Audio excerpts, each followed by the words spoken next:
देखिए आज हम लोग फिर से आपके लिए टेस्ट सीरीज का वीडियो सॉल्यूशन लेकर के आ गए हैं।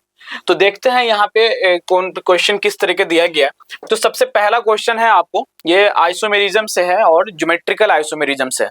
तो इसमें आपको चार ऑप्शन देके पूछा गया है कि किसमें ज्योमेट्रिकल आइसोमेरिज्म पॉसिबल है।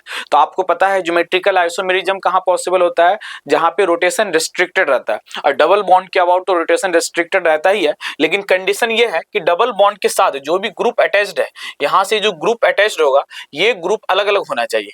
ये ग्रुप अलग अलग होना चाहिए, मतलब A not equal to B होना चाहिए और C not equal to D होना चाहिए। ये दोनों सेम हो जाए कोई फर्क नहीं पड़ता है, ये दोनों सेम हो जाए कोई फर्क नहीं पड़ता है, बट ये जो दोनों है ये ग्रुप आपका क्या होना चाहिए, this group should be different होना चाहिए। तो देखते हैं ऑप्शन अगर आप देखिएगा तो हाइड्रोजन हाइड्रोजन ऊपर नीचे ग्रुप सेम है, मतलब यहाँ Gi नहीं होगा। ऊपर नीचे ग्रुप देखिए यहाँ पे अलग है, मतलब यहाँ पे Gi होगा और यही आपका करेक्ट आंसर है। और भी ऑप्शन आप चेक कर सकते हो। यहाँ पर अगर आप देखिएगा तो ऊपर नीचे ग्रुप सेम है, यहाँ पर भी नहीं होगा। यहाँ पर भी ऊपर नीचे फ्लोरीन आप देख सकते हैं सेम है, तो यहाँ पर भी ज्योमेट्रिकल आइसोमेरिज्म नहीं होगा। तो नेक्स्ट क्वेश्चन पे आते हैं। नेक्स्ट क्वेश्चन में पूछा गया है विच of the following contains the list number of molecules. तो मॉलिक्यूल्स आपको कैलकुलेट करना है, नंबर ऑफ मॉलिक्यूल्स। तो आपको पहले कैलकुलेट करना पड़ेगा मोल।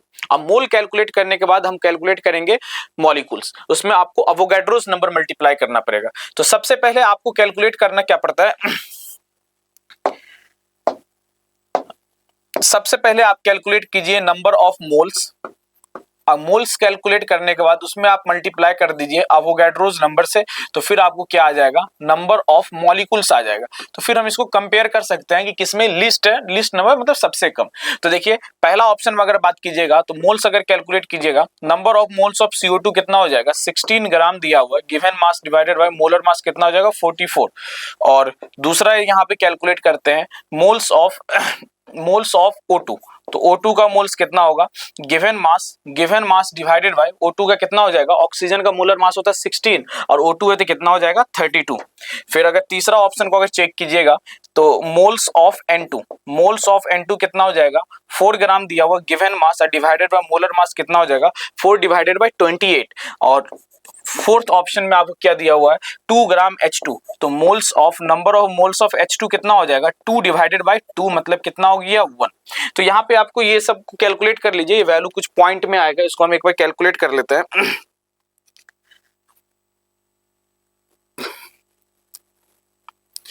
पहला जो है 16 डिवाइडेड बाय 44, तो ये वैल्यू हो रहा है आपका 0.36।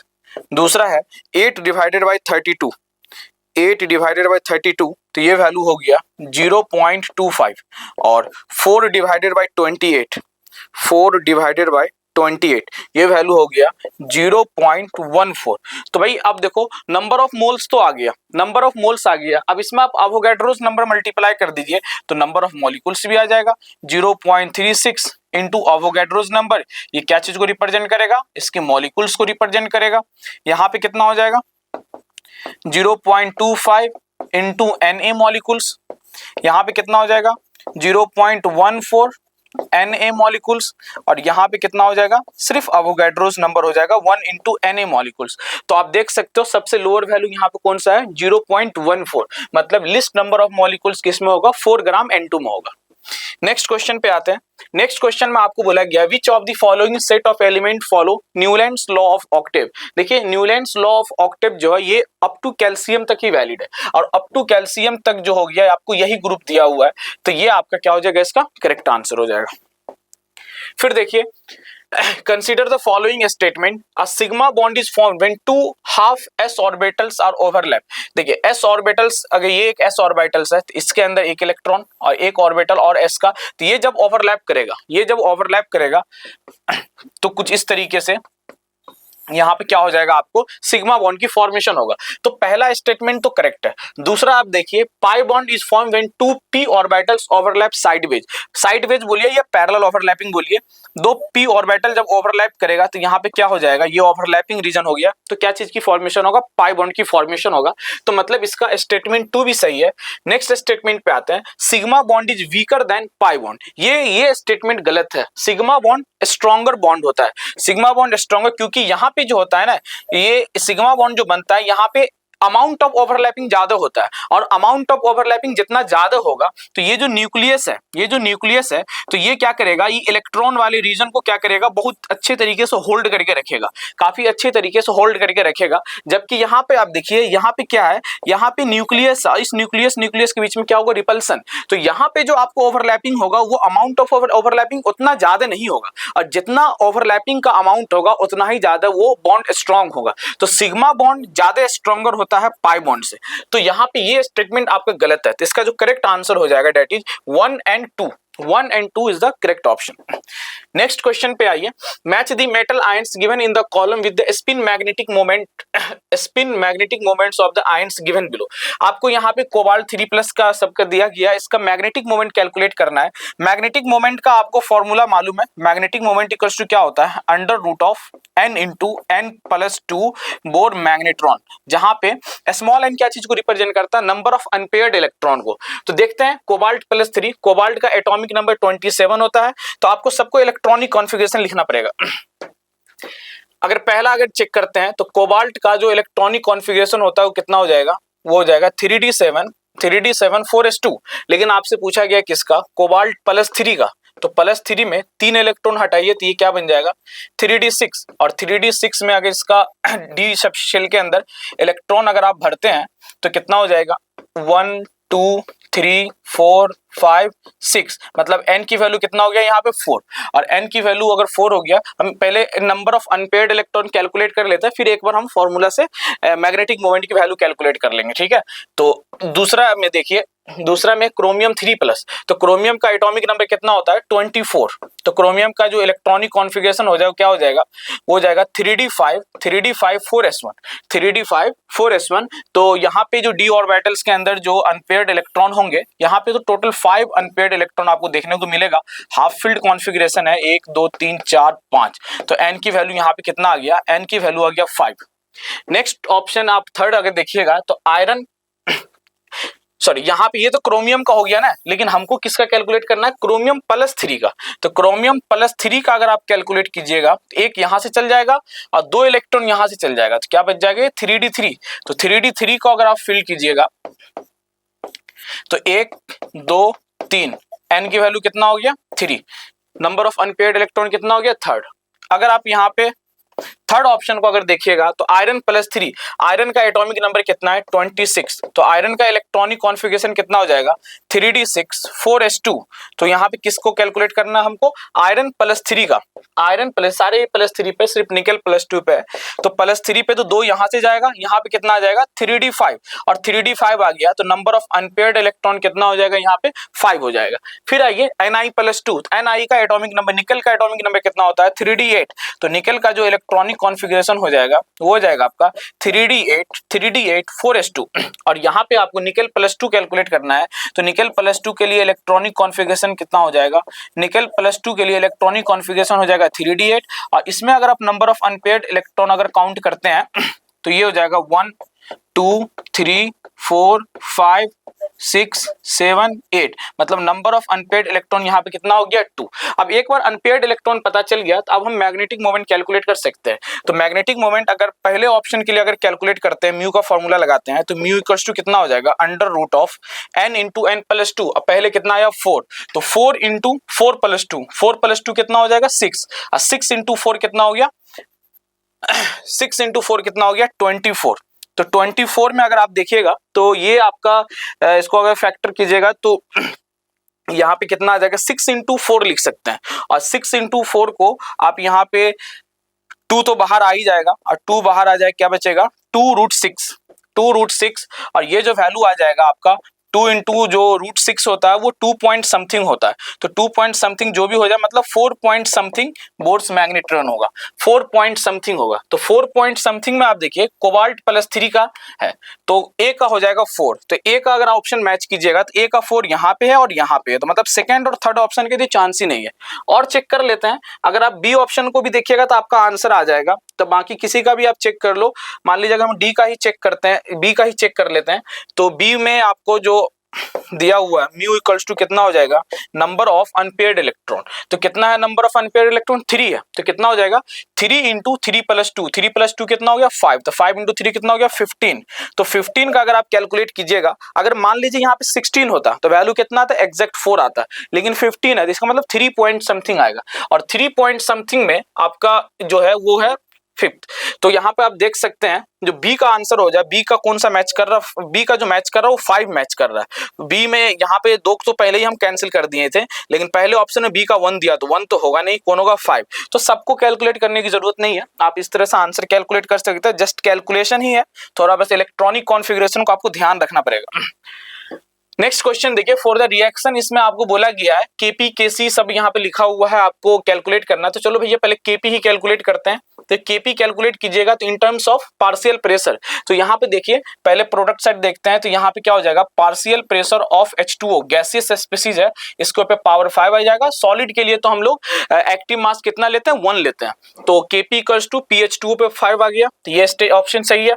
और भी यहाँ पे चेक कर सकते हैं क्योंकि ऑप्शन ऑल भी दिया हुआ है। तो केसी अगर कैलकुलेट कीजिएगा तो इन टर्म्स ऑफ कंसेंट्रेशन, तो गैसियस स्पीसीज के लिए हम प्रेशर भी डिफाइन कर सकते हैं, और मतलब गैसियस स्पीसीज के लिए आप केपी भी लिख सकते हो, केसी भी लिख सकते हो। तो केसी अगर लिखिएगा तो क्या आ जाएगा, concentration of H2O whole to the power 5।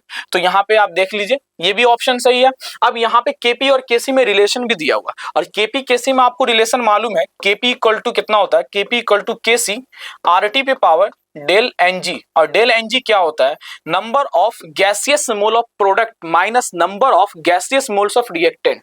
तो गैसियस मोल्स तो सिर्फ प्रोडक्ट में बस यही है, तो कितना हो जाएगा 5, और रिएक्टेंट साइड तो कुछ है भी नहीं, तो 5 माइनस 0 कितना हो गया 5। तो यहाँ पे डेल एनजी की जगह पे वैल्यू कितना आ जाएगा, 5 आ जाएगा। तो इसका मतलब आपका ऑप्शन थर्ड भी सही है, तो ऑप्शन इसका जो करेक्ट ऑप्शन हो जाएगा क्या हो जाएगा, ऑल हो जाएगा। नेक्स्ट क्वेश्चन पर अगर आते हैं तो which of the following substituted carboxylic acid has the highest K value. देखिए के वैल्यू एसिडिक स्ट्रेंथ आपको कंपेयर करना होता है, तो acidic strength directly proportional to होता है के वैल्यू। तो इसका मतलब आपसे ये बोला जा रहा है कि इसमें एसिडिक स्ट्रेंथ किसका सबसे अच्छा होगा। तो अगर आप यहाँ पे इसको देख रहे हैं क्लोरीन को, तो क्लोरीन यहाँ पे जो है लगाएगा माइनस आई, इंडक्टिव निगेटिव इंडक्टिव इफेक्ट।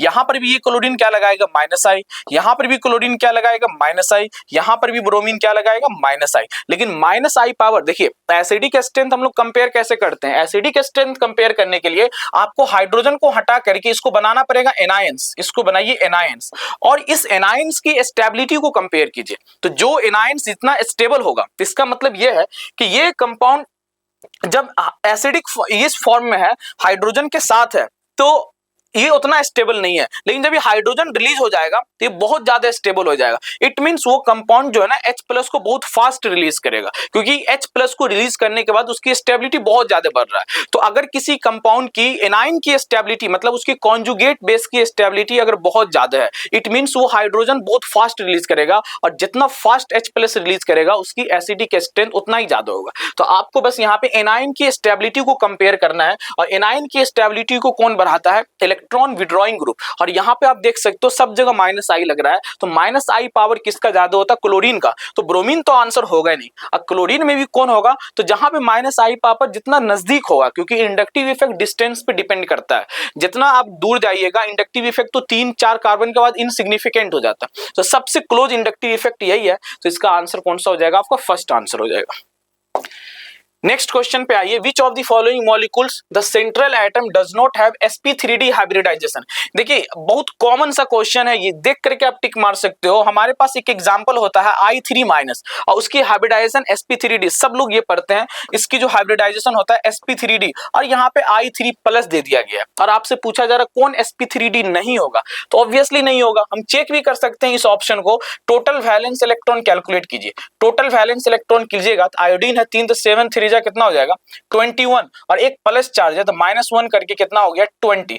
अब इस 20 को हम कितना से डिवाइड करते हैं, इसको 8 से डिवाइड कीजिए, तो 8 2 जा कितना हो जाएगा 16, यहाँ पे कितना आ जाएगा 4, इस 4 को फिर कितना से डिवाइड करते हैं 2 से, तो टोटल जो एस्टेरिक नंबर हो गया, एस्टेरिक नंबर कितना हो गया 2 + 2 मतलब 4, और इस हिसाब से इसकी हाइब्रिडाइजेशन कितना होगा sp3। और आपसे क्वेश्चन पूछा गया किसकी हाइब्रिडाइजेशन sp3d नहीं है, तो ये आंसर इसका करेक्ट हो जाएगा, क्योंकि इसकी हाइब्रिडाइजेशन क्या है sp3। नेक्स्ट क्वेश्चन पे अगर आप आते हो तो यहाँ पे देखिए डिग्री ऑफ डिसोसिएशन पूछा हुआ है NH3। NH3 एक्वस मतलब सॉल्यूशन के अंदर पूछा जा रहा है, तो NH3 किस में होगा? एक्वस सॉल्यूशन में, वाटर के अंदर ही होगा। और NH3 अगर वाटर के अंदर है, NH3 एक्वस बोलिए, या फिर हम इसको क्या बोल सकते हैं? NH4OH बोल सकते हैं। तो NH4OH जब ब्रेक होगा, NH4OH ब्रेक होगा तो किस में ब्रेक हो जाएगा? ये NH4 प्लस एक्वस में ब्रेक हो जाएगा, और किस में ब्रेक होगा? OH माइनस एक्वस में ब्रेक हो जाएगा। तो इनिशियली मान लेते हैं टाइम इक्वल्स टू 0 पे इसकी कंसेंट्रेशन है C मोलर, जो कि आपको दिया हुआ, कितना दिया हुआ C की वैल्यू? 0.05 मोलर आपको दिया हुआ। और इनिशियली ये क्या होगा? ये 0 होगा। लेकिन कुछ देर के बाद जब ये इक्विलिब्रियम पे आएगा, तो इक्विलिब्रियम पाएगा तो ये कितना हो जाएगा? C minus C alpha. ये कितना हो जाएगा? C alpha. ये कितना हो जाएगा? C alpha. तो concentration of OH minus, concentration of OH minus कितना आ गया? C alpha. और अगर आप ध्यान से देखिएगा तो आपको यहाँ पे pH की वैल्यू कितना दिया हुआ? 11। अगर pH की वैल्यू 11 है तो POH की वैल्यू कितना हो जाएगा? 3। और POH बराबर क्या होता है? Minus log OH minus equal to कितना हो गया? 3। तो इसका मतलब यहाँ से अगर आप OH माइनस की कंसेंट्रेशन कैलकुलेट करते हैं तो ये हो जाएगा 10⁻³ और OH माइनस की कंसेंट्रेशन यहाँ पे कितना आ गया? C alpha. तो C अल्फा की जो वैल्यू हो जाएगा वो किसके बराबर हो गया? 10⁻³ और आपसे अल्फा पूछा गया डिग्री ऑफ डिसोसिएशन, तो 10⁻³ डिवाइडेड बाय C, और C की वैल्यू कितना दिया हुआ है? 0.05। बस इसको कैलकुलेट कर लीजिए, आपको आंसर आ जाएगा। तो अगर इसको कैलकुलेट करेंगे तो देखिए यहाँ पे जो वैल्यू आ जाएगा ये कैंसिल भी हो सकता है। यहाँ पे आप नीचे 2 जीरो है, ऊपर इसको आप लिख सकते हैं 1/10⁻³ और इसको आप लिख सकते हैं 5 डिवाइडेड बाय 100। तो ये वैल्यू आ जाएगा 1/10⁻³ इंटू 100 डिवाइडेड बाय 5। 2 जीरो यहाँ से कैंसिल हो जाएगा, कितना बच जाएगा? ये बच जाएगा 1/1/50। और 1/50 का जो वैल्यू हो जाएगा तो 1/5 की वैल्यू, उसको हम एक बार कैलकुलेट कर ले।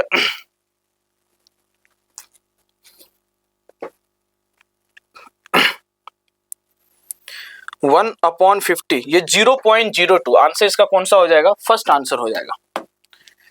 नेक्स्ट क्वेश्चन पे आते हैं भाई। नेक्स्ट क्वेश्चन में देखिए क्या पूछा गया? The screening effect, screening effect, shielding effect, ये हम लोग पढ़ते हैं पीरियोडिक टेबल के अंदर।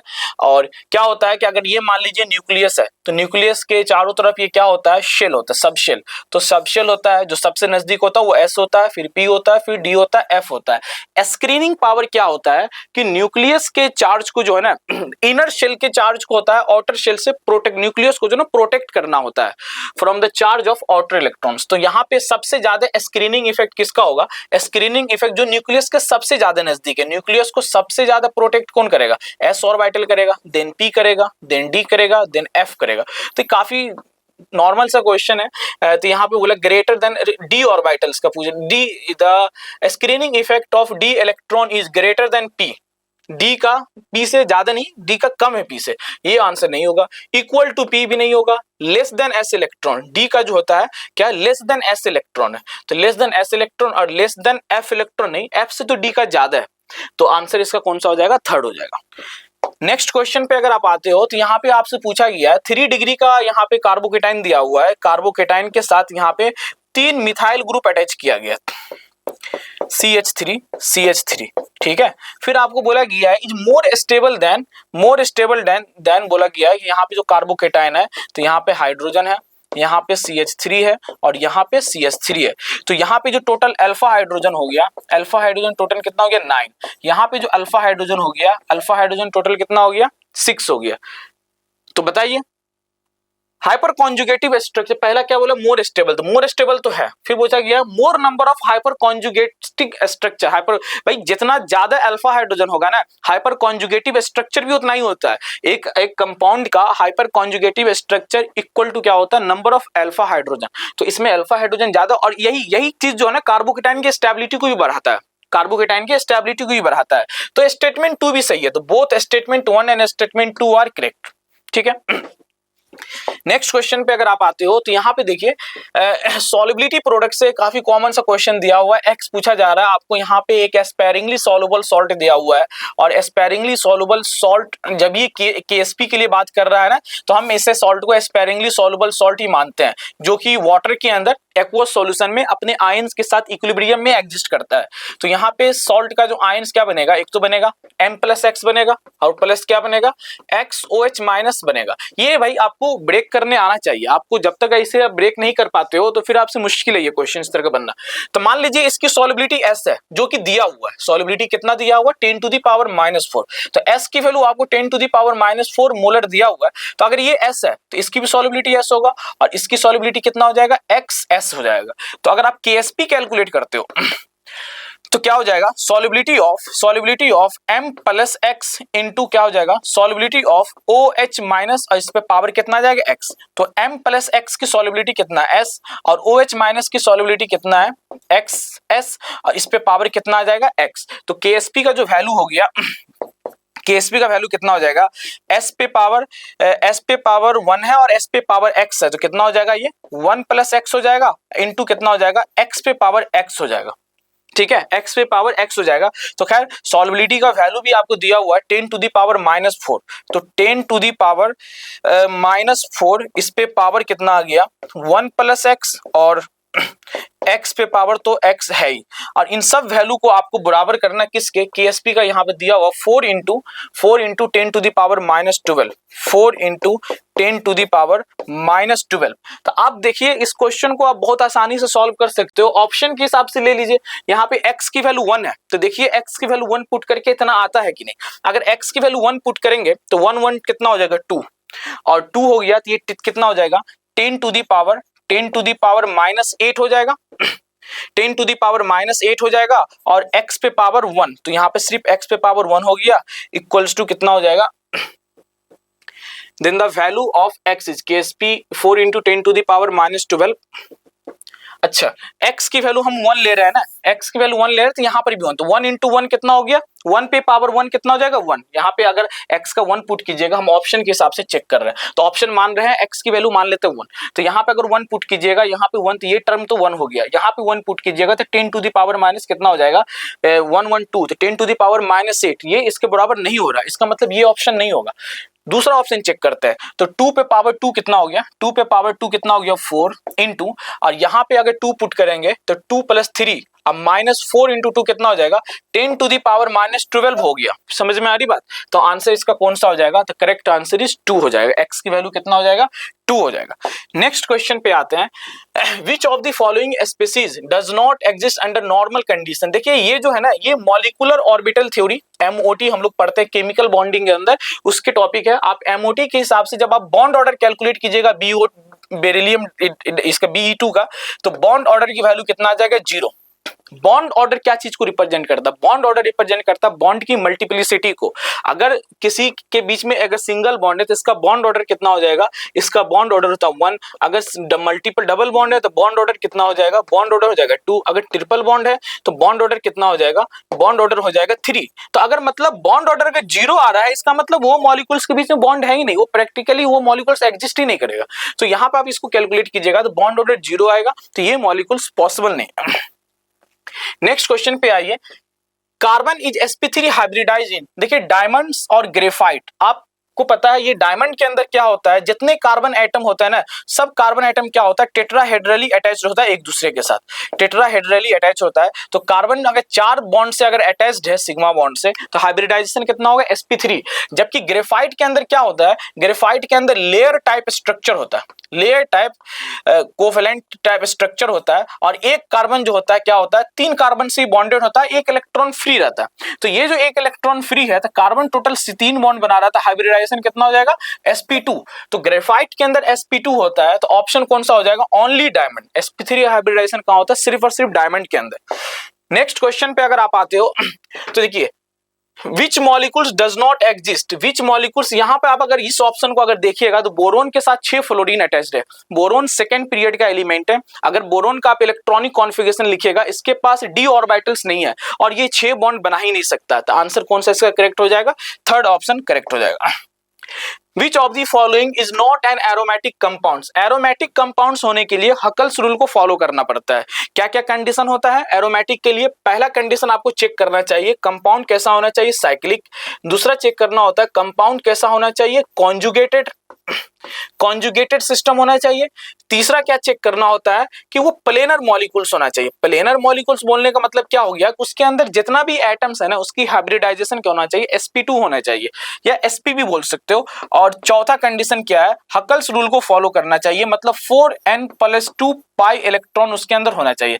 n की वैल्यू आप 0 भी ले सकते हैं। चेक करते हैं, अगर आप यहाँ पे अगर चेक कीजिएगा तो ये कंपाउंड तो एरोमेटिक है, यहाँ पे देखिए माइनस चार्ज है तो लोन पेयर भी होगा, तो टोटल यहाँ पे जो कितना हो जाएगा, दो दो और यहाँ पे दो, टोटल कितना हो गया, 6 पाई इलेक्ट्रॉन हो गया, 6 पाई इलेक्ट्रॉन हो गया। यहाँ पर भी अगर आप देखिएगा तो 2 2 4 और 2 6, तो यहाँ पर भी कितना हो जाएगा, 6 पाई इलेक्ट्रॉन हो गया। यहाँ पर अगर देखिएगा तो ये 2 पाई इलेक्ट्रॉन हो गया, और यहाँ पर अगर आप देखिएगा तो 2 2 4 2 6 2 8, ये हो गया 8 पाई इलेक्ट्रॉन। और 8 पाई इलेक्ट्रॉन से ये बेसिकली आपको नॉन एरोमेटिक भी नहीं होगा, ये हो जाएगा एंटी एरोमेटिक।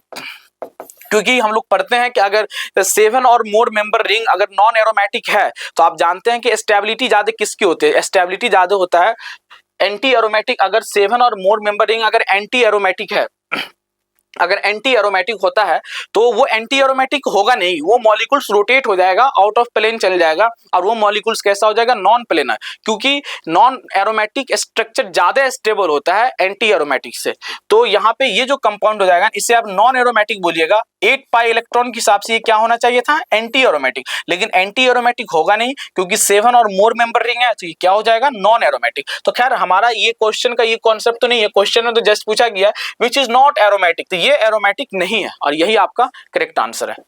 नेक्स्ट क्वेश्चन पे अगर आप आते हो तो यहाँ पे पूछा गया इन द रिएक्शन A+B2 में 300 एटम्स है और B2 के 200 मॉलिक्यूल्स है, then identify the limiting reagent. Limiting reagent आपको पता करना है, तो जो भी रिएक्टिंग मॉलिक्यूल्स है उसके नंबर ऑफ मोल्स को आप स्टोइकियोमेट्रिक कोएफिशिएंट से डिवाइड कर दीजिए, जो लोअर वैल्यू आएगा ना वही लिमिटिंग रिएजेंट होता है।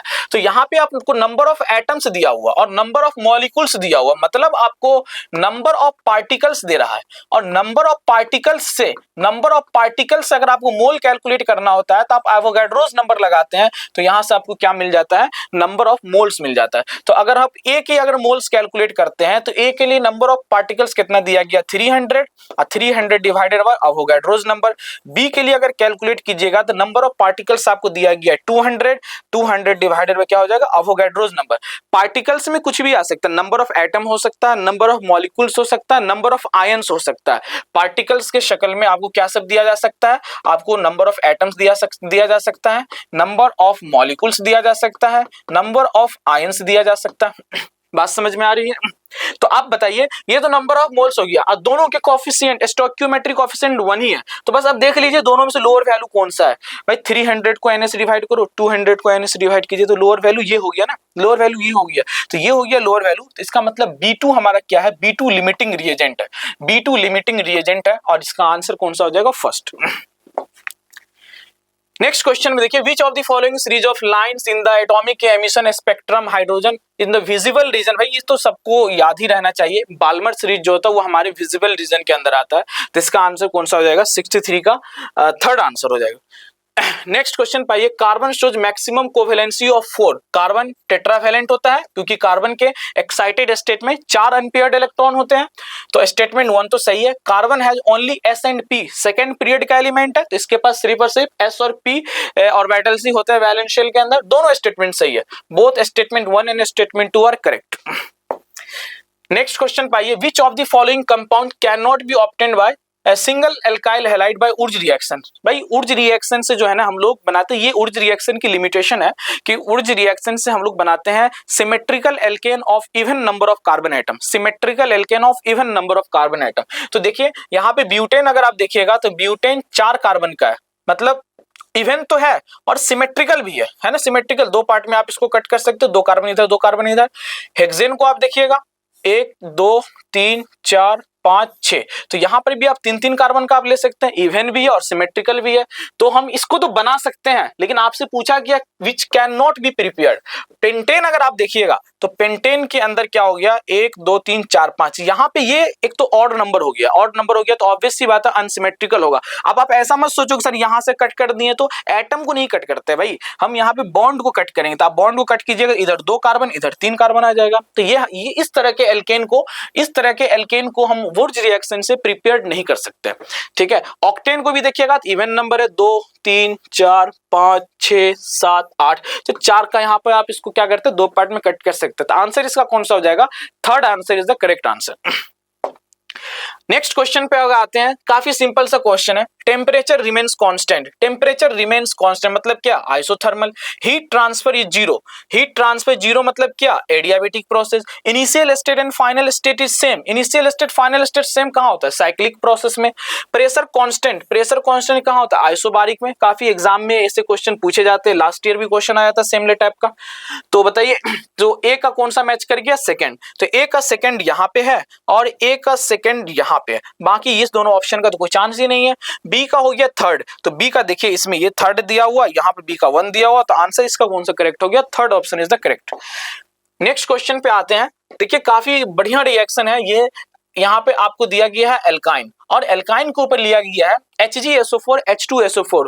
काफी कॉमन रिएक्शन है, आप लोग पढ़ते होंगे एक रिएक्शन खुशरोव रिएक्शन।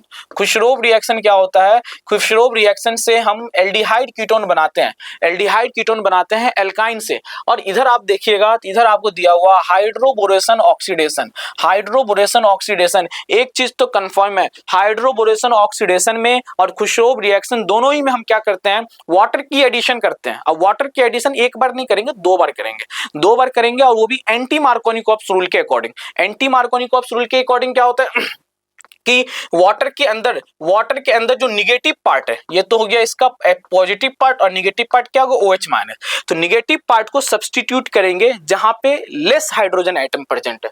तो देखिए CH3 C triple bond CH, तो इस पे जब आप वाटर के एडिशन कीजिएगा तो निगेटिव पार्ट को यहां लगाएंगे, इस कार्बन पे निगेटिव पार्ट को लगाएंगे, इस पे पॉजिटिव पार्ट को लगाएंगे, तो क्या बन जाएगा CH3 C, यहाँ पे लग जाएगा OH, ये बन गया डबल बॉन्ड, और ये क्या बन जाएगा, यहाँ पे क्या बन जाएगा CH2। एक बार और आप वाटर की एडिशन करवाइए तो फिर डबल बॉन्ड टूट के क्या हो जाएगा, सिंगल बॉन्ड CH3C, यहाँ पे आ गया OH, यहाँ पे आ गया OH, और ये हो गया CH3।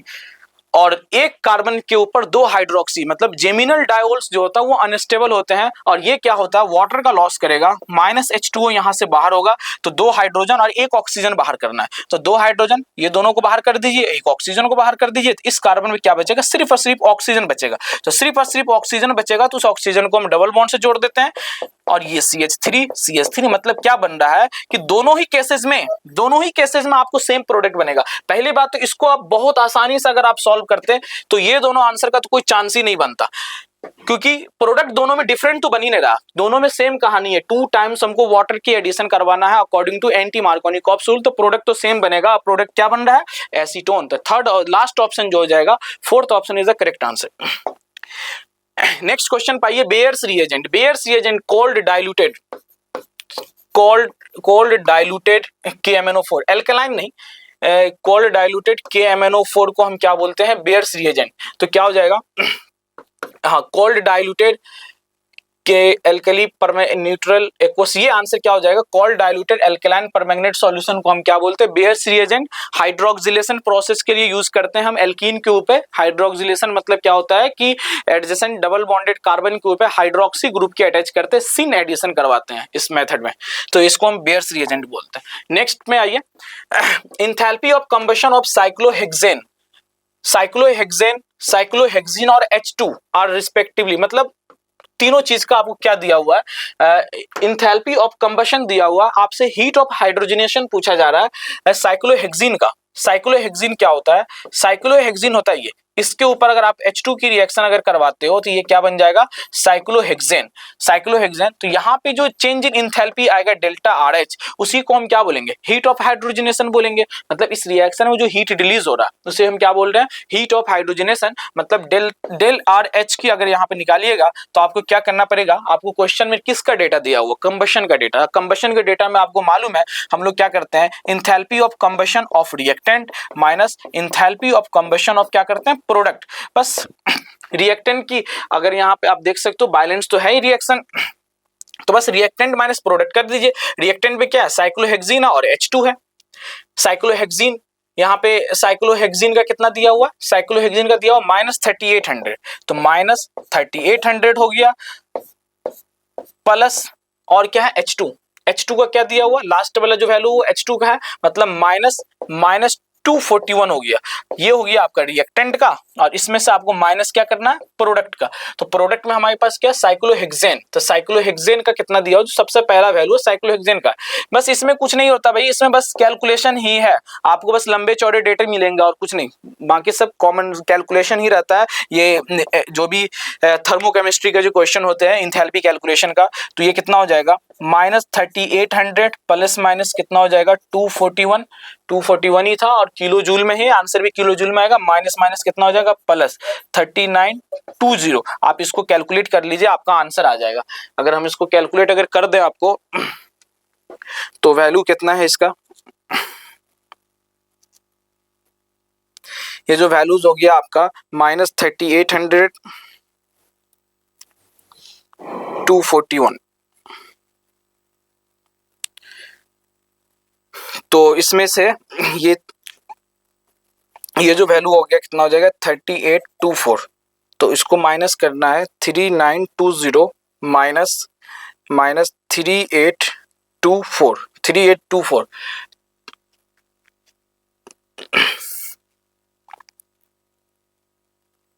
38।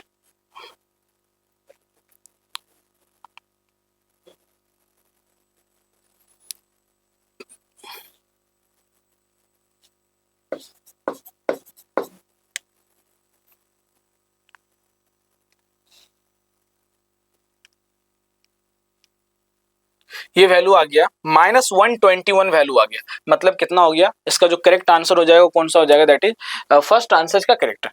नेक्स्ट क्वेश्चन पे आइए। Next question, correct order of increasing covalent character. देखिए कोवैलेंट कैरेक्टर जो डिपेंड करता है, कोवैलेंट कैरेक्टर डिपेंड करता है, वो डिपेंड करता है, it will directly proportional to charge by size ratio, charge by size. तो आप देख सकते हो चार्ज तो सबसे ज्यादा किस में आएगा, BeCl2 में, और BeCl2 दो जगह है, उसके बाद चार्ज बाय साइज रेशियो, तो इसका जो आंसर हो जाएगा LiCl और सोडियम। तो LiCl पहले ही आना चाहिए, आंसर ये आंसर तो होगा नहीं, और ये दोनों के तो कोई चांस ही नहीं है, तो इसका कौन सा आंसर हो जाएगा, second is the correct answer. Next question पे आइए। What is the dominant intermolecular force or bond that must be overcome in converting liquid methanol to gas? Liquid methanol to gas, आपको पता है अल्कोहल के अंदर जो है ना हाइड्रोजन बॉन्ड एग्जिस्ट करता है, और हाइड्रोजन बॉन्डिंग एक स्ट्रॉन्ग इंटरमोलिकुलर फोर्स होता है जो उसको गैस में कन्वर्ट कर देता है। फिर यहाँ पे देखिए the increasing order of reactivity of the following molecules towards electrophilic aromatic substitution। electrophilic aromatic substitution का मतलब क्या होता है कि एक एरोमेटिक कंपाउंड के ऊपर अगर मान लीजिए कोई जेड ग्रुप लगा हुआ है, इसके अगर आप इलेक्ट्रोफाइल के साथ अगर रिएक्शन करवाएंगे, तो बताइए इस रिंग के अंदर इलेक्ट्रॉन डेंसिटी क्या होना चाहिए, मैक्सिमम होना चाहिए। तो अगर ये जेड ग्रुप इसको अगर इलेक्ट्रॉन सप्लाई करेगा, इलेक्ट्रॉन डोनेटिंग ग्रुप होगा, इलेक्ट्रॉन डोनेटिंग ग्रुप, और इलेक्ट्रॉन डोनेटिंग ग्रुप कौन सा होता है, +M होता है, +H होता है, +I होता है। तो इस कंपाउंड के ऊपर जो इलेक्ट्रोफिलिक एरोमेटिक सब्स्टिट्यूशन रिएक्शन जो होगा वो काफी फास्ट होगा। तो इंक्रीजिंग ऑर्डर में पूछा जा रहा है, तो आप यहाँ पे देख सकते हो पहले एटम के ऊपर लोन पेयर है, ये लगाएगा +M लगाएगा, क्लोरीन आपको क्या लगाता है, ये -I लगाता है, NO2 क्या लगाता है, -M लगाता है, ये क्या लगाता है, हाइपर कॉन्जुगेशन लगाता है। सबसे ज्यादा इलेक्ट्रॉन कौन डोनेट करेगा, +M वाला, मतलब 1 तो पहले आ गया, उसके बाद कौन आ जाएगा, +H वाला, मतलब 4 उसके बाद आ जाएगा। फिर -I और -M, तो -I जो है ना इलेक्ट्रॉन विड्रॉ कर रहा है, -M भी विड्रॉ कर रहा है, लेकिन ज्यादा कौन विड्रॉ करेगा, -M। तो ये तो -M इतना ज्यादा विड्रॉ कर रहा है, मतलब ये तो रेट को डिक्रीज कर देगा। तो सी थर्ड तो पीछे आ जाएगा, थर्ड आ जाएगा पीछे, और इससे पहले कौन आ जाएगा, 2। तो आपका आंसर कौन हो जाएगा, 1423। This is the correct answer. Next question पे आइए। The heat of neutralization of HCl by NOH is -55.9 kilo joule, HCl plus NaOH। तो ये क्या बनाएगा यहाँ पे, NaCl प्लस H2O, और यहाँ पे जो इसका डेल्टा H ऑफ न्यूट्रलाइजेशन जो दिया हुआ है वो वैल्यू कितना दिया हुआ है, -55.9 kilo joule per mole. Heat of neutralization of HCN by NaOH, HCN plus NaOH, तो ये क्या बना लेगा, ये बना लेगा आपको NaCN प्लस क्या बनाएगा H2O। तो इसका जो हीट ऑफ न्यूट्रलाइजेशन दिया हुआ वो कितना दिया हुआ है, -12.1 किलो जूल पर मोल। तो आपसे क्या पूछा गया है, आपसे पूछा गया the energy of dissociation of HCN। तो देखिए HCN की अगर हम डिसोसिएशन करते हैं तो HCN की डिसोसिएशन का जो रिएक्शन हो जाएगा, इसको आप NaCl के साथ अगर रिएक्शन करवाइएगा तो ये क्या बन जाएगा, यहाँ पे क्या बन जाएगा NaCN अब प्लस क्या बन जाएगा HCl। और ये आपका रिएक्शन क्या हो गया, थर्ड। अगर आप इस दो रिएक्शन को, मान लीजिए ये रिएक्शन फर्स्ट है, ये रिएक्शन सेकेंड है, तो अगर आप एक रिएक्शन टू में से रिएक्शन वन को अगर आप माइनस कीजिएगा तो आपको यही इक्वेशन आ जाएगा। यही इक्वेशन आप इसको माइनस करके देखिएगा, ये इक्वेशन आ जाएगा। तो जो इस रिएक्शन के लिए जो एनर्जी का जो चेंजिंग आएगा डेल्टा एच, दैट इज कितना हो जाएगा R2 माइनस R1, मतलब दिस माइनस दिस, मतलब कितना -12.1 माइनस, और ये माइनस उधर से ही माइनस आएगा तो कितना हो जाएगा प्लस, कितना हो गया 55.9 किलो जूल पर मोल। तो बस 55.9 में से माइनस कर लीजिए, 9 में से 8 चल आ जाएगा, 5 में से यहाँ 2 3 आ जाएगा, और 5 में से कितना हो गया 4, मतलब 43.8, और ये कितना आया प्लस किलो जूल पर मोल। तो 43.8 किलो जूल पर मोल हो गया। नेक्स्ट क्वेश्चन पे अगर आप आइएगा, the empirical formula of a compound is CH2O, the molecular weight is 180, it's molecular weight, ठीक है, और molecular formula of the compound. तो देखिए मॉलिक्यूल एक हम यहाँ पे जो कैलकुलेट करते हैं किसी भी कंपाउंड का जो मॉलिक्यूलर फॉर्मूला होता है that will be n times होता है इंपेरिकल फॉर्मूला। और ये स्मॉल n कैसे कैलकुलेट होता है, तो स्मॉल n कैलकुलेट करने के लिए हम लगाते हैं technique molecular mass divided by empirical formula mass, empirical formula mass. तो मॉलिक्यूलर मास आपको कितना दिया हुआ है 180, इंपेरिकल फॉर्मूला मास कैलकुलेट कर लीजिए, कार्बन का 12 होता है, हाइड्रोजन का 2 हो जाएगा, ऑक्सीजन का कितना हो जाएगा 16, टोटल वैल्यू कितना आ जाएगा 30। तो यहाँ पे 30 पुट कीजिए, 6 n की वैल्यू आ गया 6। तो आपसे क्या पूछा गया, आपसे मॉलिक्यूलर फॉर्मूला पूछा गया और n की वैल्यू हो गया 6, इंपेरिकल फॉर्मूला आपको दिया हुआ कितना CH2O, तो 6 से मल्टीप्लाई कर दीजिए, C6H12O6, ये इसका करेक्ट आंसर ग्लूकोज C6H12। ये तो जब हम लोग इंपेरिकल मॉलिक्यूलर फॉर्मूला पढ़ते हैं तो डिफाइंड ही इंपेरिकल मॉलिक्यूलर फॉर्मूला को इसी एग्जांपल से करते हैं।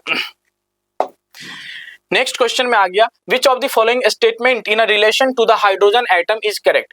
तो 3s 3p 3d orbitals all have same. देखिए हाइड्रोजन एटम में सिंगल इलेक्ट्रॉन स्पीसीज है, और सिंगल इलेक्ट्रॉन स्पीसीज में अगर क्वांटम नंबर अगर सेम है, सेम क्वांटम नंबर का मतलब सेम शेल का जो भी सब शेल होगा वो डीजेनरेट होगा, मतलब एनर्जी लेवल सेम होगा। तो 3s 3p 3d orbitals are degenerate, मतलब same energy level. Answer first हो जाएगा। Which of the following is the correct statement, H2O is the conjugate base of OH minus. OH minus की conjugate base अगर बनाना है तो OH minus की conjugate base बनाने के लिए क्या करते हैं, हाइड्रोजन को बाहर करते हैं। हाइड्रोजन बाहर कीजिएगा -H कीजिएगा तो ये O-2 बनेगा, ना कि H2O। तो आंसर ये तो पहला ऑप्शन होगा ही नहीं। NH2 minus is the conjugate acid of NH3, मतलब NH3 की कॉन्जुगेट एसिड अगर बनाना है तो कॉन्जुगेट एसिड बनाने के लिए हम H प्लस की एडिशन करते हैं, तो क्या हो जाएगा ये NH4 प्लस हो जाएगा। तो ये भी ऑप्शन आपका क्या हो गया, गलत हो गया। H2SO4 is the conjugate acid of HSO4 minus, मतलब HSO4 माइनस का आपको कॉन्जुगेट एसिड बनाना, और कॉन्जुगेट एसिड बनाने के लिए H प्लस को ऐड करेंगे तो क्या आ जाएगा H2SO4, which is the correct answer. Next आइए, नेक्स्ट आपको बोला गया in the following question a statement of assertion is followed by statement of reason, mark the correct choice. Assertion दिया हुआ nitration of benzene with nitric acid required the use of sulphuric acid. देखिए nitration जो process होता है benzene के ऊपर, जब हम इलेक्ट्रोफिलिक एरोमेटिक सब्स्टिट्यूशन में जब नाइट्रेशन करवाते हैं तो यहाँ पर हम रिएजेंट जो यूज करते हैं वो क्या यूज करते हैं, HNO3, नाइट्रिक एसिड भी यूज करते हैं, और साथ में क्या यूज करते हैं H2SO4। तो इसलिए ये तो पहला स्टेटमेंट तो सही है, असर्शन तो सही है। रीजन क्या दिया जा रहा है, the mixture of concentrated sulphuric acid and concentrated nitric acid produce NO2+। ये दोनों मिलकर क्या बनाएगा, ये दोनों मिलकर के आपको एक इलेक्ट्रोफाइल देगा NO2+ नाइट्रोनियम आयन। ये कैसे आता है, तो देखिए जो HNO3 है, तो HNO3 है तो नाइट्रोजन के साथ यहाँ पे क्या रहेगा, नाइट्रोजन के साथ तो डबल बॉन्ड, और यहाँ पे एक ऑक्सीजन कोऑर्डिनेट बॉन्ड से, और ये OH रहता है HNO3। तो यहाँ पे क्या होता है, जब आप इसको H2SO4 से रिएक्शन करवाते हो, H2SO4 से, H2SO4 हमको क्या प्रोवाइड करता है, H2SO4 प्रोवाइड करता है H+, तो जो H+ क्या होता है, इसको इलेक्ट्रॉन डोनेट करके ये वाटर बन जाता है, वाटर बन के यहाँ से रिलीज हो जाएगा, क्योंकि जब H+ इस पर रिएक्शन करेगा तो ऑक्सीजन पाएगा प्लस चार्ज, ऑक्सीजन अपने प्लस चार्ज को खत्म करने के लिए पुराने बॉन्ड को तोड़ेगा, तो जब ये पुराने बॉन्ड को तोड़ेगा तो इस बॉन्ड से इलेक्ट्रॉन लेके चल जाएगा, इस बॉन्ड से इलेक्ट्रॉन लेके चल जाएगा, तो नाइट्रोजन के ऊपर कौन सा चार्ज आएगा, प्लस, मतलब आपको एक इलेक्ट्रोफाइल NO2+ की फॉर्मेशन होगा। तो इसका रीजन भी बिल्कुल सही है, तो both assertion and reason are true and reason is the correct explanation of assertion। पहला ही आंसर इसका क्या होगा, बिल्कुल करेक्ट होगा। नेक्स्ट क्वेश्चन में आते हैं, PCl5 इज नॉन पोलर। देखिए किसी कंपाउंड की पोलर और नॉन पोलर डायपोल मोमेंट से डिसाइड करते हैं। अगर डायपोल मोमेंट की वैल्यू अगर 0 है तो उसे हम क्या बोलेंगे, नॉन पोलर, और डायपोल मोमेंट की वैल्यू अगर नॉन 0 है तो उसे क्या बोलेंगे, पोलर। तो PCl5 नॉन पोलर है, क्यों, क्योंकि इसकी जो डायपोल मोमेंट होता है ना वो 0 होता है। अगर आप PCl5 के स्ट्रक्चर बनाइएगा तो इसकी ज्योमेट्री क्या होता है, sp3d हाइब्रिडाइजेशन होता है और ट्राइगोनल बाइपिरामिडल ज्योमेट्री होता है। तो फास्फोरस के साथ chlorine chlorine chlorine chlorine chlorine, ठीक है। तो यहाँ पे डायपोल मोमेंट अगर आप इसका कैलकुलेट कीजिएगा, काफी इजी है। डायपोल मोमेंट में क्या होता है कि ये इस तरीके से डायपोल मोमेंट की डायरेक्शन होगा, यहाँ पे इसका ये डायरेक्शन हो जाएगा, इसका ये डायरेक्शन हो जाएगा डायपोल मोमेंट में, इसका ये डायरेक्शन हो जाएगा और इसका ये डायरेक्शन हो जाएगा। तो अगर आप ध्यान से अगर देखिएगा इसके अंदर, तो यहाँ पे क्या होगा, जो ये जो पार्ट है ना, ये दोनों मिलकर क्या करेगा, एक रिजल्टेंट डायपोल मोमेंट देगा आपको इस डायरेक्शन में। तो ये डायपोल मोमेंट इस डायपोल मोमेंट को कैंसिल करेगा और ये डायपोल मोमेंट इसको कैंसिल करेगा, मतलब नेट डायपोल मोमेंट यहाँ पे क्या आ गया, 0। और नेट डायपोल मोमेंट 0 आ गया तो ये मॉलिक्यूल्स कैसा होगा, ये मॉलिक्यूल्स कैसा होगा, non polar, non polar. Clear है, तो आंसर इसका कौन सा हो जाएगा, सेकेंड आंसर हो जाएगा। नेक्स्ट क्वेश्चन पे अगर आप आते हो तो देखिए मैचिंग कॉलम का अगेन क्वेश्चन दिया गया, C2 मॉलिक्यूल्स के अंदर क्या होता है, only pi bonds, 2 pi bonds होते हैं इसके अंदर, और C2 मॉलिक्यूल्स के अंदर पाई बॉन्ड हो गया। और SO2 के अंदर आपसे पूछा जा रहा है परमानेंट डायपोल मोमेंट। देखते हैं ऑप्शन, अगर हाइब्रिडाइजेशन से 25-25%, एक तो ये हो जाएगा, I3- के अंदर जो होता है वो DZ² ऑर्बिटल आता है, sp3d इसकी हाइब्रिडाइजेशन होता है। और SO2 का अगर आप कैलकुलेट कीजिएगा, SO2 मॉलिक्यूल्स का जो ज्योमेट्री होता है वो होता है sp होगा, तो सॉरी sp नहीं होता है, इसकी ज्योमेट्री क्या होता है, sp2। और sp2 में क्या हो जाएगा, ट्राइगोनल प्लेनर। ट्राइगोनल प्लेनर में कुछ इस तरीके का होता है, s डबल बॉन्ड O, यहाँ पे क्या होता है, लोन पेयर। तो इसकी अगर आप हाइब्रिड डायपोल मोमेंट की अगर बात कीजिएगा तो डायपोल मोमेंट का डायरेक्शन इसमें इधर से इस तरह से होगा, इसमें क्या होगा, इधर से इस तरीके से होगा। तो नेट डायपोल मोमेंट एक ऊपर जाएगा, एक लोन पेयर का भी होगा, तो नेट डायपोल मोमेंट इसमें 0 नहीं होने वाला। इसका जो डायपोल मोमेंट क्या होगा, नॉन 0। अगर डायपोल मोमेंट नॉन 0 है तो ये मॉलिक्यूल्स पोलर हो गया, मतलब परमानेंट डायपोल होगा। तो SO2 का आंसर कौन सा हो जाएगा, यहाँ पे ऑप्शन भी नहीं दिया हुआ, PQRS इसको लिख लीजिएगा, छूट गया। SO4-2 के क्या हो जाएगा, इसकी जो हाइब्रिडेशन हो जाएगा, इसका ये आ जाएगा SO4-2 का, आप इसको कैलकुलेट कीजिएगा, sp3 हाइब्रिडाइजेशन आएगा इसका SO4-2 का, S डबल बॉन्ड O-। ये सब तो काफी कॉमन एग्जांपल होता है, हम सबका कैलकुलेट नहीं कर रहे हैं। ये sp3 हाइब्रिडाइजेशन होगा और sp3 के अंदर परसेंटेज S कैरेक्टर कितना होता है, 25%, और परसेंटेज P कैरेक्टर कितना होता है, 75%। मैच कर लीजिए आप क्वेश्चन, A का कौन सा मैच कर गया, R, तो A का R यहाँ पे है, बाकी किसी में है ही नहीं, यही आपका करेक्ट आंसर हो गया। नेक्स्ट आइए, एसिटिलीन गिव्स व्हाइट PPT। देखिए एसिटिलीन जब AgNO3 के साथ रिएक्शन करता है तो ये आपको मालूम है ये व्हाइट PPT बनाता है और रेड PPT देगा Cu2Cl2 के साथ। इसका यही आंसर क्या हो जाएगा, फर्स्ट आंसर क्या है, करेक्ट। फिर देखिए which of the following compound will not go effervescence with NaHCO3। देखिए यहाँ पे क्या होता है कि सोडियम बाइकार्बोनेट के साथ हम किसी ऐसे कंपाउंड को रिएक्शन करवाते हैं, किसी एसिड का मान लीजिए अगर रिएक्शन करवाते हैं तो वो रिएक्शन फिजिबल तब होगा जब एक स्ट्रॉन्ग एसिड एक वीक एसिड को प्रोड्यूस करेगा। अगर आप इसमें अगर इसकी रिएक्शन फिनॉल के साथ करवाइए, फिनॉल के साथ अगर इसकी रिएक्शन करवाते हैं PHOH प्लस NaHCO3, NaHCO3, तो यहाँ से क्या बन जाएगा, यहाँ से आयंस का ही बस एक्सचेंज होता है, PHO माइनस Na प्लस, और क्या बनेगा, और क्या बनेगा, H2CO3। तो बना तो हम लिए हैं, लेकिन ये रिएक्शन फिजिबल नहीं होता, बिकॉज ये एक वीक एसिड है और ये एक स्ट्रॉन्ग एसिड है। तो वीक एसिड कभी भी एक स्ट्रॉन्ग एसिड प्रोड्यूस नहीं कर सकता है, ये रिएक्शन पॉसिबल नहीं होगा। इसका आंसर कौन सा हो जाएगा, अब फोर्थ आंसर, कि मतलब इसके साथ रिएक्शन पॉसिबल नहीं है। फिर देखिए हैबर्स प्रोसेस, काफी कॉमन क्वेश्चन है, पी ब्लॉक से क्वेश्चन है। अमोनिया का हैबर प्रोसेस से लो टेम्परेचर हाई प्रेशर पे ही होता है, एनसीईआरटी के लाइन से ये क्वेश्चन है। फिर देखिए आपको बोला गया है DXY orbitals, maximum probability of finding of electron in DXY orbitals. DXY orbitals क्या होता है भाई, DXY ऑर्बिटल्स क्या होता है, ये x हो गया, ये y हो गया, इसके लोब्स कहाँ होंगे, बिटवीन दी एक्सिस, इसके लोब्स कहाँ होंगे, बिटवीन दी एक्सिस। तो आपको ऑप्शन देखिए, एट एन एंगल 45 डिग्री, अगर यहां से मान लीजिए 45 डिग्री है, तो 45 डिग्री एंगल पे क्या होगा, इलेक्ट्रॉन डेंसिटी क्या होगा, मैक्सिमम होगा। फिर देखिए, if an element in its lowest oxidation state it can act as, lowest oxidation state पे है, मान लीजिए कोई एलिमेंट एक्स है, लोवेस्ट ऑक्सीडेशन स्टेट पे है, मतलब अब वो उससे ज्यादा नीचे नहीं जा सकता है, तो उसका क्या होगा, वो हमेशा क्या होगा, हायर ऑक्सीडेशन पे जाएगा। मान लीजिए अगर इसका ऑक्सीडेशन स्टेट कोई एलिमेंट है, मान लीजिए -2, और ये अपनी लोवेस्ट ऑक्सीडेशन स्टेट पे, अब ये x-2 x-3 पे नहीं जाएगा, x-2 हमेशा हायर ऑक्सीडेशन स्टेट पे जाएगा, -1 पे।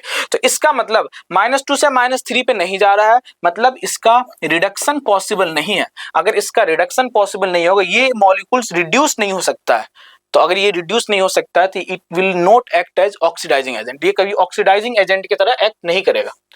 तो it can, if an element in it's lowest oxidation it can act, अच्छा एक्ट एज, नोट नहीं पूछा एक्ट, तो अगर ये x-2 है तो ये हमेशा किस कहाँ जाएगा, इसका हमेशा क्या होगा, ऑक्सीडेशन, और हमेशा अगर ऑक्सीडेशन होगा तो ये हमेशा किसके तरह काम करेगा, ये हमेशा रिड्यूसिंग एजेंट की तरह काम करेगा, रिड्यूसिंग एजेंट की तरह काम करेगा, मतलब आंसर इसका कौन सा हो जाएगा, फर्स्ट आंसर हो जाएगा।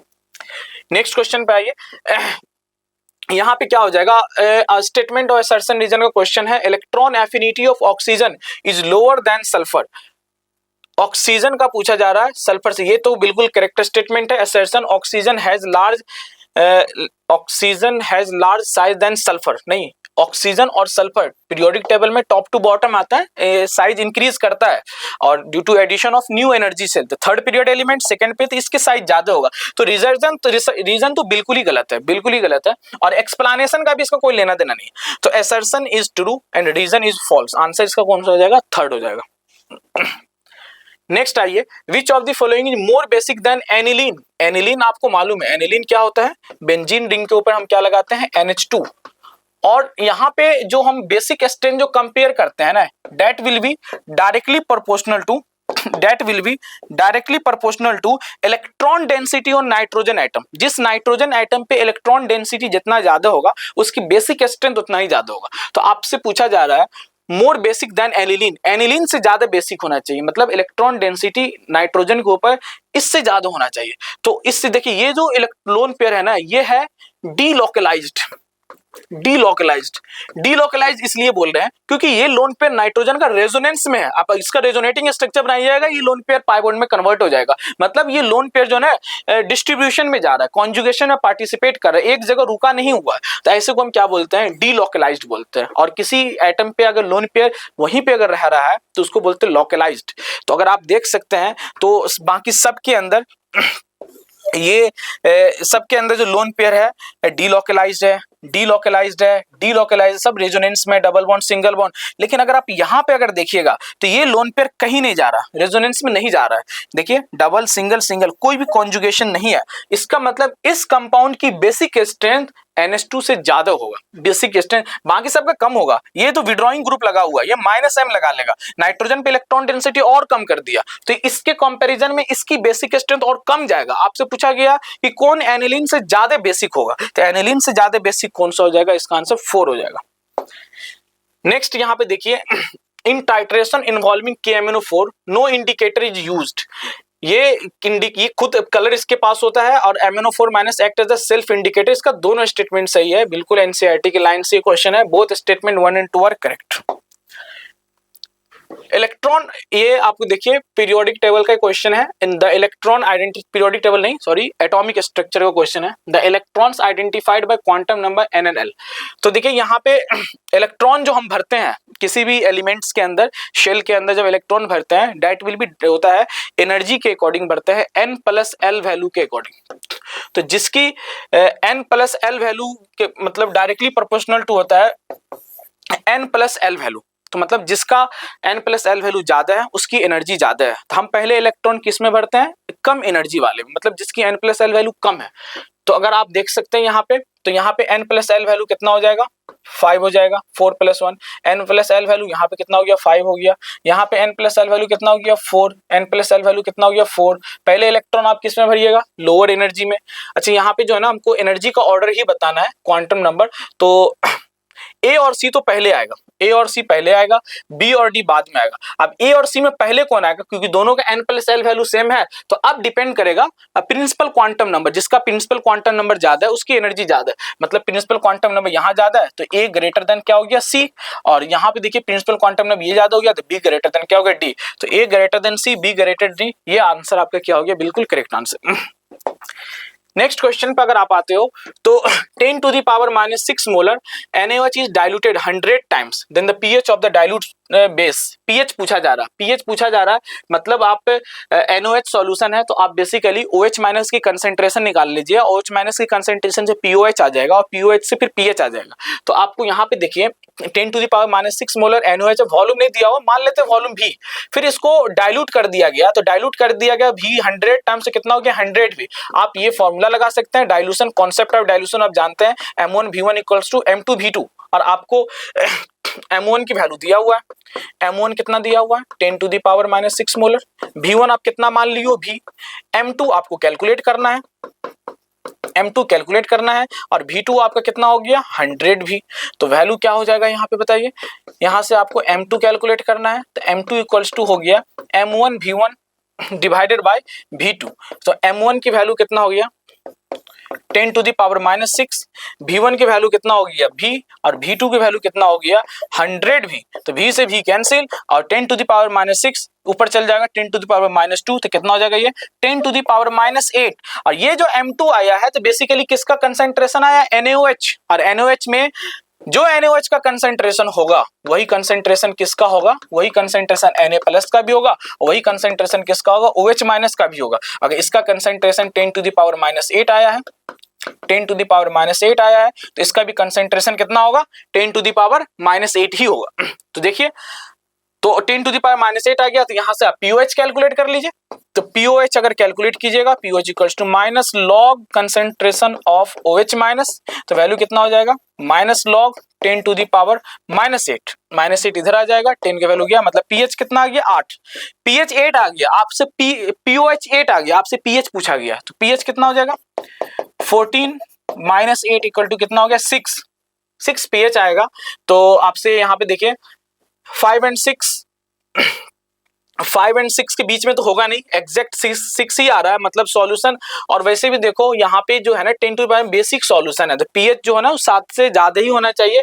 तो बिटवीन 7-8 ही हम इसको कंसीडर कर सकते हैं, हालांकि इसका ऑप्शन और भी होना चाहिए थोड़ा सा बढ़िया सा, तो हम इसका 4th ऑप्शन को ले सकते हैं। नेक्स्ट क्वेश्चन में देखिए, ये आइसोमेरिज्म का क्वेश्चन है, कन्फॉर्मर्स का दिया हुआ है। तो HOCH2CH2F which conformer of the above compound is most stable. अगर यहाँ पे देखिएगा, देखो हम लोग पढ़ते ही हैं, आपको गॉची इफेक्ट एक पढ़ाया जाता होगा, और गॉची इफेक्ट में बोला जाता है यहाँ पर अगर OH लगा हुआ और यहाँ पे कोई ऐसा ग्रुप लगा हुआ Z जो OH के साथ हाइड्रोजन बॉन्ड कर सकता है, तो वो उस गॉची फॉर्म उसका क्या हो जाएगा, ज्यादा स्टेबल हो जाएगा। तो यहाँ पे आप देख लीजिए Z की जगह आपको क्या लगा के दिया गया, फ्लोरीन लगा करके दिया गया। फ्लोरीन पे लोन पेयर होता है, ये लोन पे इसके हाइड्रोजन के साथ क्या करेगा, हाइड्रोजन बॉन्डिंग कर लेगा। जब इसका आप गॉची फॉर्म बनाइएगा, कुछ इस तरीके का इसका गॉची फॉर्म आपको बनेगा। तो बाकी ग्रुप यहाँ पे आप लगा लीजिए OH को, और दूसरे कार्बन, ये पहला कार्बन, ये दूसरा कार्बन, दूसरे कार्बन का ये फ्लोरीन, और ये यहाँ पे क्या करेगा, इसके साथ हाइड्रोजन बॉन्ड कर लेगा। तो गॉची इफेक्ट इसको बोलते हैं, जो कि इसका क्या हो जाएगा, स्टेबल हो जाएगा कन्फॉर्मर्स बिकॉज ऑफ गॉची इफेक्ट। तो देखिए ये आपका टोटल 45 क्वेश्चन था, ये हमने डिस्कस कर लिया, और काफी इसके पेपर का लेवल पहले के कंपैरिजन में थोड़ा सा कम रहा है। एक इससे पहले का क्वेश्चन में थोड़ा सा ऑप्शन थोड़ा सा और बढ़िया होना चाहिए था, खैर कोई नहीं। तो ठीक है, इसके बाद फिर आपके लिए हम नेक्स्ट टेस्ट पेपर जो भी होगा उसका वीडियो सॉल्यूशन आपके लिए लेके आ जाएंगे। Thank you.